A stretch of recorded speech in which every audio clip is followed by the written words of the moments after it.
my birds. So my kiddos, একটা হলে তো দিস হয়, তাহলে দুটো হলে কি হবে? দিস হবে না অন্য কিছু হবে? চলো আমরা আজকে আলোচনা করি।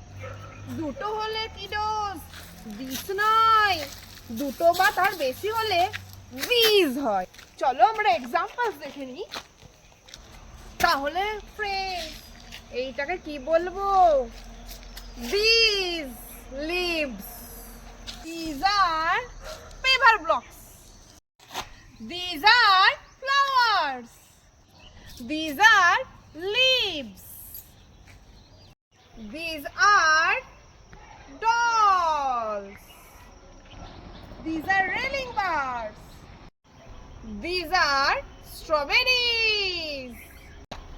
These are lychees. Mangoes. These are chocolates. These are cows. These are cow dung cakes. These are bundles of sticks. These are children. These are electric poles. These are cars. আজকে আমরা কি শিখলাম? কাছের অবজেক্টস কে বোঝাতে this use করব। দেখলে বন্ধুরা, this কত ইজি।